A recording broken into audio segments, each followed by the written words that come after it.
ہم نے آپ کے کلبھوشن یادیو کو بھیجا، ایک گڈ ول کے تحت بھیجا، کمزوری نہیں تھی۔ کہا گیا کہ پاکستانیوں کی ٹانگیں کانپ رہی تھی، پھر ہم نے اس کا جواب 27 فروری کو دیا جب ہم نے آپ کے 2 طیارے مار گرائے اور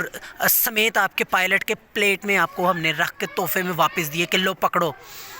اور دنیا کو یہ باور کروایا کہ ابھی بھی still we are exist as independent Islamic state. There is no power on earth who can undo the Pakistani Muslims. اتنی کسی میں جرت اور کیپیسٹی نہیں ہے۔ مجھے ضیاء الحق کی وہ جب بھی یاد آ جاتی ہے جو اس نے راجیو گاندھی کو جا کے ڈالی تھی اور اس کے کان میں یہ بات کی تھی کہ یاد رکھنا بابا جی، اگر پاکستان کو تباہ کرنے کی کوشش کی نا تو یہ ایک کنونشنل وار ہوگی، پاکستان تو صفحہ ہستی سے مٹے گا ہی مٹے گا، ہم بھارت کا نام و نشان دنیا سے مٹا دیں گے۔ اور اتنی جرت اور کیپیسٹی اس مرد مجاہد میں تھی کہ وہ للکار کے آیا تھا، اور اسی طرح کی کیپیسٹی پاکستانی فوج میں ابھی بھی ہے۔ اور اس بات پہ یقین رکھیں کہ یہ ملک جس کو ہم نے خدا کے نام پہ حاصل کیا تھا، یہ خدا کے نام پہ ہی رہے گا،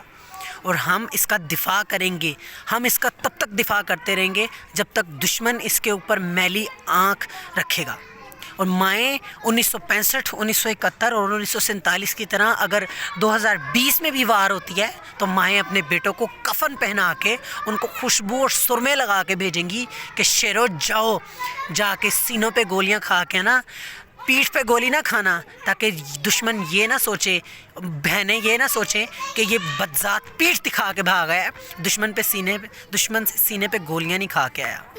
مرد مجاہد ہیں، ایک زندہ دلان قوم ہے ہم لوگ۔ آپ کیا سمجھتے ہو کہ آپ ہمیں انڈو کر دو گے؟ سرجیکل اسٹرائک کر کے آپ دنیا کو یہ باور کروا دو کہ یہ ایک ڈرپوک قوم ہے؟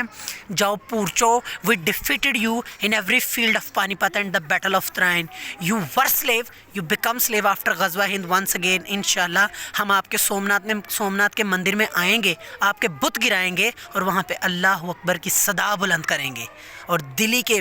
پارلیمنٹ ہاؤس میں، انڈین پارلیمنٹ ہاؤس میں بھی ہم انشاءاللہ اذان دیں گے اور دنیا کو باور کروائیں گے کہ اگر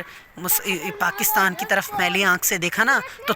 تم نہ ہمیں مٹا سکو گے، لیکن ہم تمہیں دنیا صفحہ ہستی سے مٹا دیں گے، اور پھر افغانستان سے لے کے نیپال تک ایک ہی نام رہے گا، پاکستان زندہ باد۔